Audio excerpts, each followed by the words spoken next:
नमस्कार, मैं रवीश कुमार। जो अपना जीवन खुली किताब होने का दावा करते हैं, वो बंद लिफाफों में जांच करने वालों के नाम अदालत को बढ़ाते हैं। इस तरह से जनाब अपने बेदाग होने का सबूत लाते हैं। जिस तरह से बीबीसी की डॉक्यूमेंट्री बैन की गई है, क्या फोर्ब्स और ब्लूमबर्ग के साथ भी ऐसा हो सकता है? विनोद अदानी को लेकर जो रिपोर्ट आई है, उसे भारत के सरकारी विनोद कब देखेंगे पता नहीं, लेकिन हम उस विनोद को समझने का प्रयास करेंगे ताकि उस विनोद को कोई कह सके कि देख रहा है ना विनोद, आपके बारे में दुनिया भर में क्या क्या छप रहा है। अगर अदानी समूह पर तमाम ग्लोबल रिपोर्ट से प्रधानमंत्री मोदी पर सवाल उठ रहे हैं, इसे भारत पर हमला बताया जा रहा है, तब ऐसे में गौतम अदानी और बड़े भाई विनोद अदानी को ग्लोबल प्रेस कॉन्फ्रेंस करनी चाहिए। एक एक सवाल का जवाब देकर भारत पर हो रहे हमले को बंद कराना चाहिए। हिंडनबर्ग की रिपोर्ट आने से पहले भारत के दो चैनलों को इंटरव्यू दिया, तो अब देने में कोई परेशानी नहीं होनी चाहिए। अपने साथ विनोद अदानी को भी प्रेस कॉन्फ्रेंस में ले आना चाहिए। दुनिया भर में अदानी को लेकर सवालों की अदालत सजी है और भारत में मीडिया की अदालत बंद हो गई है। 413 पन्नों की रिपोर्ट के बाद दर्जनों नए सवाल आ चुके हैं, जिसके चलते भारत की छवि भी खराब हो रही है। फिर भी अदानी चुप हैं। उनकी जगह बीजेपी के नेता कहे जा रहे हैं कि भारत पर हमला हो रहा है। गौतम अदानी इस तस्वीर में जाने किसकी अंजुरी में गंगा जल की तरह अर्पित होते दिख रहे हैं। फोर्ब्स पत्रिका की रिपोर्ट में गौतम अदानी के बड़े भाई विनोद अदानी के गुप्त साम्राज्य का पर्दाफाश किया गया है।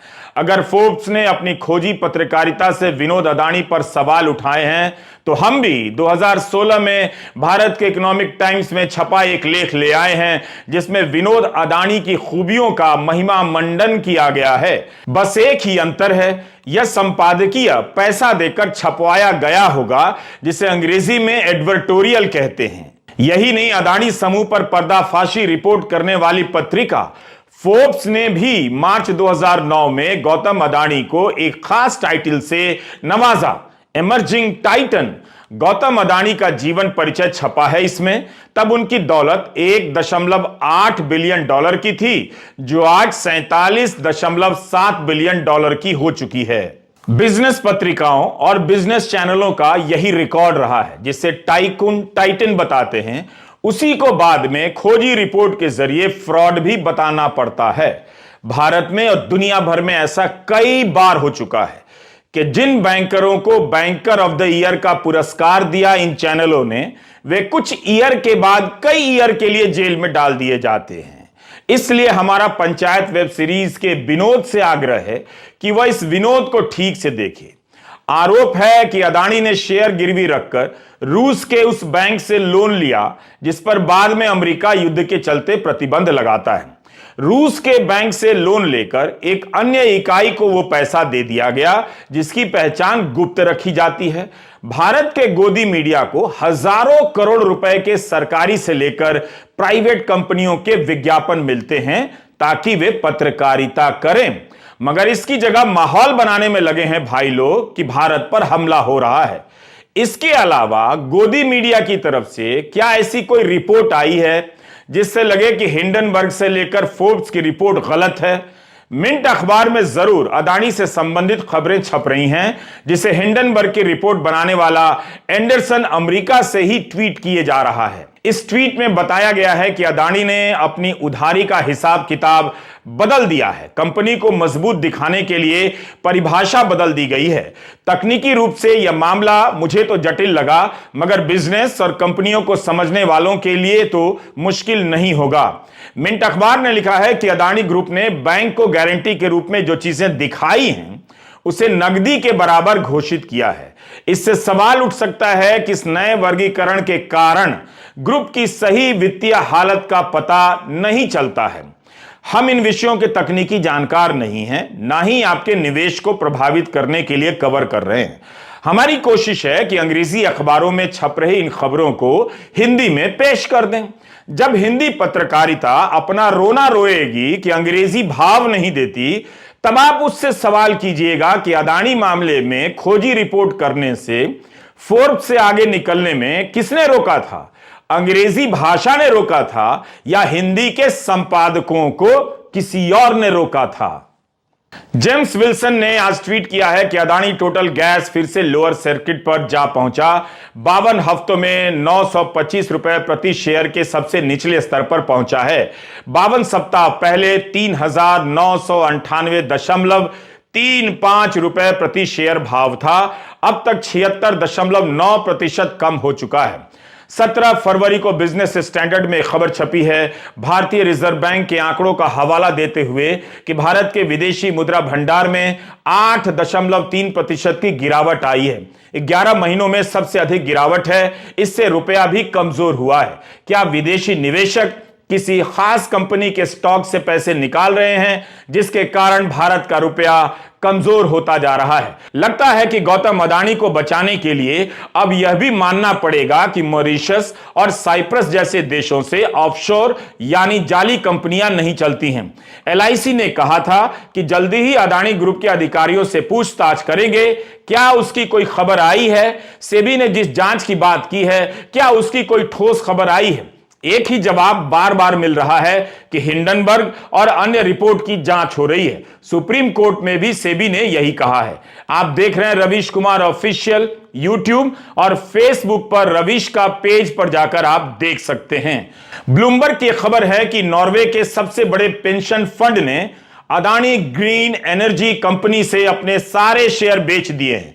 19 फरवरी को यह खबर कई जगहों पर छपी है। इसमें कहा गया है कि पेंशन फंड को शक हो गया कि कहीं उनके पैसे का इस्तेमाल कर प्रदूषण फैलाने वाले कार्य ना किए जा रहे हों, क्योंकि 10 फरवरी की फाइलिंग से पता चला है कि अदानी एंटरप्राइजेज अदानी ग्रुप की ग्रीन कंपनियों के स्टॉक को गिरवी रखकर ऑस्ट्रेलिया की करमाइकल कोयला खदानों को फाइनेंस कर रहा है।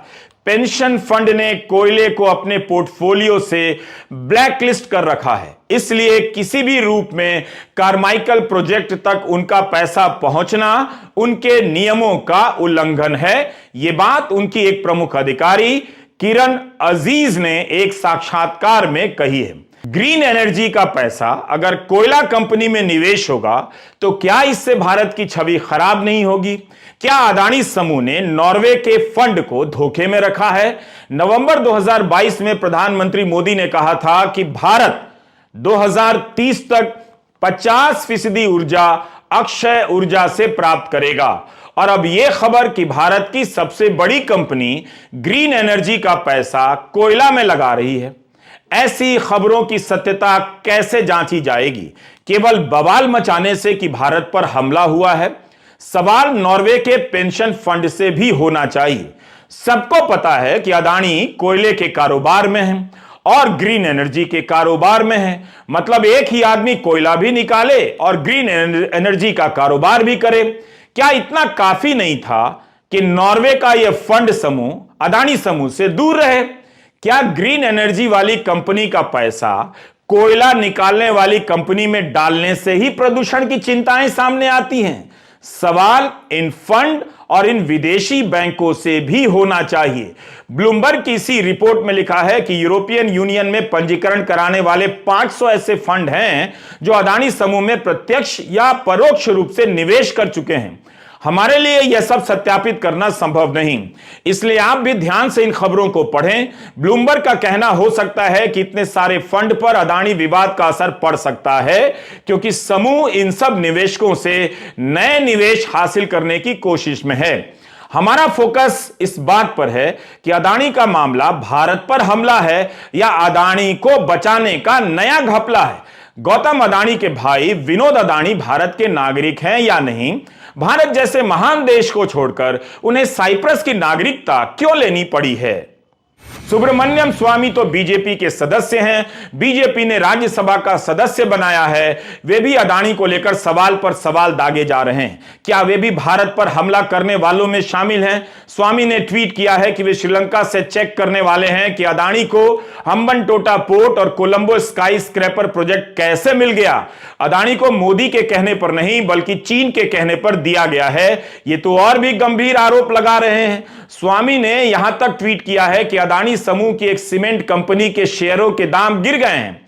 तो राज्यों के वित्त मंत्रियों को फोन जा रहे हैं कि जीएसटी रेट को 28 से घटाकर 5% पर लाने का प्रस्ताव भेजें, ताकि उसके बाद अदानी की कंपनियों के शेयरों के भाव फिर से चढ़ने लगे।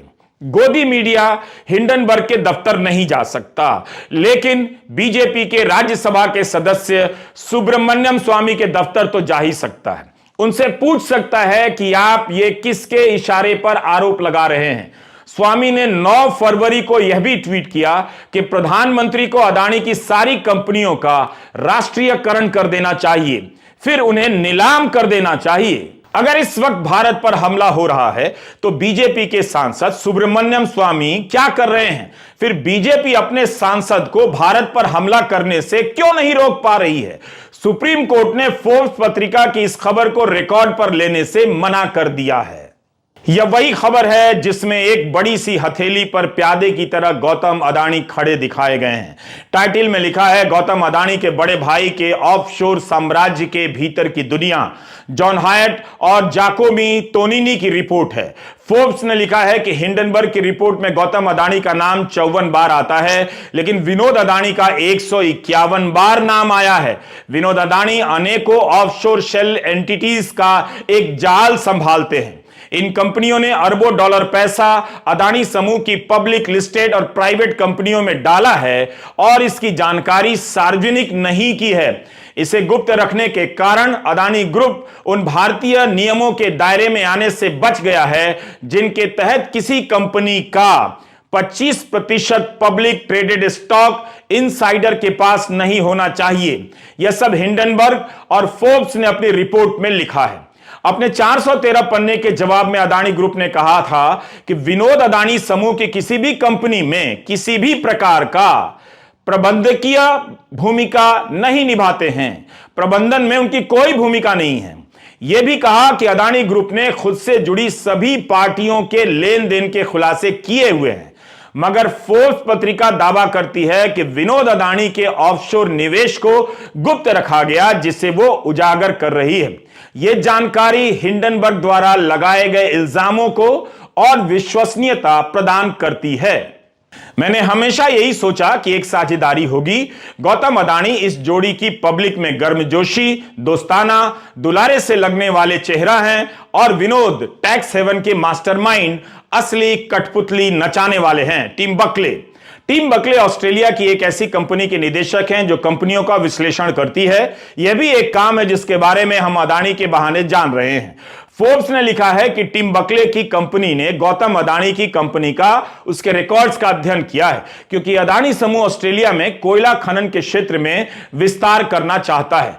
फोर्ब्स की पूरी रिपोर्ट तो हम नहीं पेश कर सकते, मगर कुछ मुख्य बातें इस तरह से हैं। पिछली गर्मियों में विनोद की एक company Endeavour trade and investment limited ने अदानी ग्रुप के लिए एक्विजिशन व्हीकल का काम किया, जब अदानी ग्रुप ने स्विस कंपनी होल्किम की हिस्सेदारी खरीदी। यह कंपनी अंबुजा सीमेंट और एसीसी लिमिटेड में हिस्सा रखती थी, जिसे अदानी ग्रुप ने 10 अरब डॉलर में खरीदा। भारतीय रुपए में 82,000 करोड़ होता है। इस डील के बाद अदानी समूह भारत का दूसरा बड़ा सीमेंट उत्पादक बन गया। कांग्रेस प्रवक्ता जयराम रमेश ने अदानी समूह और सरकार से सवाल पूछा है और लिखा है कि 16 सितंबर 2022 को अदानी समूह ने घोषणा की कि अदानी परिवार ने Endeavour trade and investment limited एक विशेष प्रयोजन वाहन के माध्यम से अंबुजा सीमेंट्स लिमिटेड और एसीसी लिमिटेड के अधिग्रहण को सफलतापूर्वक पूरा कर लिया है। इस अधिग्रहण ने अदानी को भारत के दूसरे सबसे बड़े सीमेंट उत्पादक के स्तर पर पहुंचा दिया। अधिग्रहणकर्ता द्वारा सेबी में दायर दस्तावेजों में स्पष्ट रूप से कहा गया है कि अधिग्रहणकर्ता का अंतिम लाभकारी स्वामित्व श्री विनोद शांतिलाल अदानी और श्रीमती रंजनबेन विनोद अदानी के पास है। क्या अदानी समूह के लिए अब विनोद अदानी से दूरी बनाना हास्यास्पद झूठ नहीं है? तो अदानी के लिए विनोद अदानी की कंपनी शेयरों की खरीद बिक्री कर रही है, लोन ले रही है। क्या यह सब बात सेबी को पता है? फोर्ब्स ने लिखा है कि सिंगापुर में भी विनोद अदानी की एक कंपनी है जिसने एक रूसी बैंक से लोन लेने के लिए अदानी के शेयर गिरवी रखे। रूस के बैंक से लोन मिल रहा है, सब ठीक तो है ना? पूछ रहा हूं। अदानी समूह की साख तो काफी बड़ी लगती है, तभी तो कई देशों के कई बैंकों से लोन मिल गया। फिर एक रिपोर्ट के आने के बाद ऐसी हालत क्यों हो गई है? क्या लोन देने वाले विदेशी फंड मैनेजर और बैंक रातों रात कम्युनिस्ट हो गए हैं, एंटी इंडिया हो गए हैं। यह है सिंगापुर की company pinnacle trade and investment. Forbes ने दावा किया है कि इस कंपनी को पर्दे के पीछे से विनोद अदानी कंट्रोल करते हैं। विनोद अदानी की यह कंपनी रूस के सरकारी बैंक वीटीबी से 2020 में लोन लेती है। इस बैंक पर पिछले साल अमेरिका ने प्रतिबंध लगा दिए। अब देखिए, पिनेकल वीटीबी से $263 मिलियन उधार लेती है। इसमें से $258 मिलियन एक ऐसी पार्टी को देती है जिसका नाम गुप्त रखा जाता है। दर्शक विशेष रूप से नोट करें कि फोर्ब्स ने पिनेकल से अपना पक्ष रखने के लिए जब ईमेल किया तो वहां से कोई जवाब नहीं आया। गजब की कहानी है ये। $258 मिलियन का लोन किसी ऐसी कंपनी को दिया जाता है जिसका नाम नहीं बताया जाता। फिर सिंगापुर वाली कंपनी पिनेकल लोन के गारंटर के रूप में 2 इन्वेस्टमेंट फंड का हवाला देती है, एफ्रो एशिया ट्रेड और world wide emerging market holding limited. Forbes ने लिखा है कि इनमें से वर्ल्ड वाइड इमर्जिंग मार्केट के मालिक विनोद अदानी हो सकते हैं। फोर्ब्स ने भारतीय स्टॉक एक्सचेंज की फाइलों का अध्ययन कर यह सब बताया है, दावा किया है। फोर्ब्स के मुताबिक एफ्रो एशिया ट्रेड और world wide emerging market Adani group की 4 कंपनियों में $4 अरब का स्टॉक है, यानी 33,000 करोड़ रुपए से अधिक। इन सभी कंपनियों ने इन दोनों फंड को प्रमोटर बताया है। लेकिन एफ्रो एशिया ट्रेड और वर्ल्ड वाइड इमर्जिंग मार्केट ने भारत में जो वित्तीय फाइलिंग की है उसमें चारों अदानी कंपनियों में अपने लगाए पैसे का विवरण नहीं दिया है। फोर्ब्स की रिपोर्ट के मुताबिक एफ्रो एशिया ट्रेड और वर्ल्ड वाइड इमर्जिंग मार्केट के पास और कोई प्रतिभूति सिक्योरिटीज नहीं है, यानी एक तरह से पिनेकल का लोन इन दोनों के पास अदानी कंपनी के रखे शेयर की कीमत के कारण सुरक्षित हैं, क्योंकि यही उसकी गारंटर है। पिनेकल लोन लेती है जिस पर पीछे से कंट्रोल विनोद अदानी का बताया जाता है। पिनेकल जिसे लोन देती है उस कंपनी का नाम नहीं बताया जाता। जो कंपनी लोन की गारंटर रखी जाती है उसका सारा पैसा अदानी की कंपनी में लगा दिया जाता है। यह सब फोर्ब्स ने छापा है। उम्मीद है हमसे हिंदी अनुवाद करते वक्त त्रुटि ना हुई हो, लेकिन जब यह सब छप रहा है तो इसका जवाब अब तक आ जाना चाहिए था। दुनिया के जिन देशों के बैंकों ने लोन दिए हैं उनसे भी पूछा जाए कि लोन देते समय आपने किस तरह के कागजात देखे। विनोद अदानी की कथित रूप से बनाई कंपनियों को अरबों रुपए के लोन कैसे मिलते हैं। यह कंपनी कथित रूप से अपनी ही कंपनियों से अरबों के शेयर खरीदती है। यह पता लगाने में भारत की सेबी ही नहीं, दुनिया भर की संस्थाएं फेल हुई हैं अगर ये सारी बातें सच हैं तो। इसलिए हमारा सवाल है कि गौतम अदानी और Vinod Adani global press conference कर सच्चाई बताएं, क्यों नहीं बता रहे हैं। पत्रिका ने दावा किया है कि ये 10,000 करोड़ के मालिक हैं। प्रेस की नजर से विनोद अदानी का गायब रहना भी उन्हें रहस्यमयी बनाता जा रहा है। विनोद अदानी की तस्वीरें मीडिया में बहुत कम हैं। फोर्ब्स पत्रिका ने लिखा है कि गौतम अदानी की दौलत को विनोद अदानी से अलग करना मुश्किल है। अमेरिका की एक कंपनी है जो रियल एस्टेट के डेटा का विश्लेषण करती है। इसका नाम है centre for advanced defence studies. इसके अनुसार दुबई में विनोद अदानी की कई प्रॉपर्टी हैं। सिंगापुर में $4 मिलियन का एक अपार्टमेंट बताया गया है। इनके पास कथित रूप से 60 कंपनियां हैं। ये सारी कंपनियां Mauritius, Cyprus, Bahama, Cayman Island, British Virgin Island, Singapore, संयुक्त अरब अमीरात में बताई गई हैं। 3 दशक से विनोद अदानी बाहर हैं। इकोनॉमिक टाइम्स ने लिखा है कि अमेरिका से इंजीनियरिंग में मास्टर की डिग्री की गौतम अदानी ने 2009 में फोर्ब्स को बताया था कि 1980 के दशक में विनोद अदानी ने अपनी बचत से $1,000 में एक प्लास्टिक की पैकेजिंग फैक्ट्री खरीदी, जीरो से शुरुआत की।